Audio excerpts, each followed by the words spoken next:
uraje urebere uburyo bigenda biyongera guys. Urabona ko rero nawe byaba, reba uburyo bari kwiyongera, reba bageze kuri 80 abantu bari kumfolowinga, 86, amakomenti, amamesaje, amalike 100, abafollowers, amakomenti 30, 100 hose guys.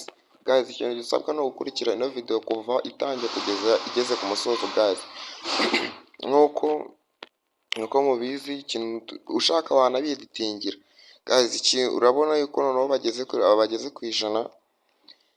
Ikintu bwakore, uraza ahangaha urabona yuko mfite abafollowers, mfite abafollowers 10,000, post 5 guys. Ibi nshaka nabikuraho, gusa mbere yuko dutangira ndabanza nkwereke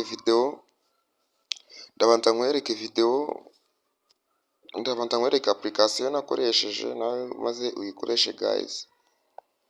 Uraza ahangaha kuri search, usacingemo Fanista, dore ngiriya Fanista, dore ngiyi. Urangiza uyikandeho, urabona ko njye nayi downloadinze rwose, urabona ko njye nayi downloadinze. Nawe uraze uyikandeho,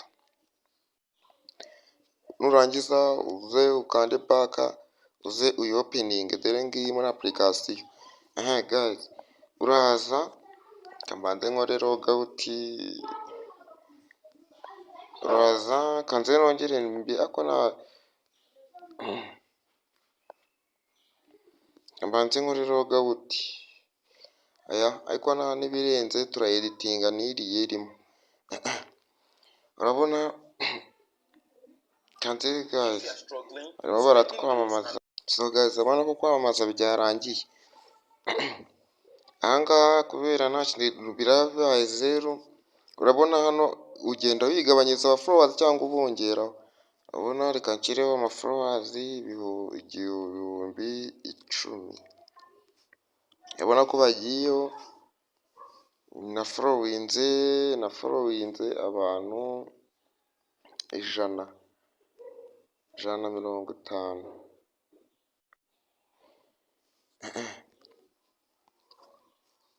So guys, urabona noneho kanshyire 10,010, nindangiza abona ko bise bijyaho, urabona ko bigiyeho,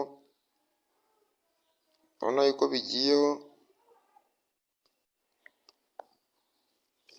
bigiye 10,010 na followers abantu 50. Kandi n'ubu baracyamfolowinga, urabona ko bigiyeho. Dore na channel yanjye nuko yitwa, shaka na nimero za dore ngizi, urabona ko byagiyeho byarangiye. Ikintu uba usigaje ni ugusevinga, bakajya noneho kuri TikTok yawe.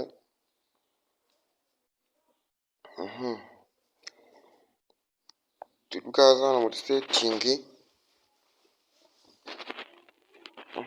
iyo tuza muri setting uraza bimeze new, urabanza ukande kuri old, utukanda new, nurangiza ukande back.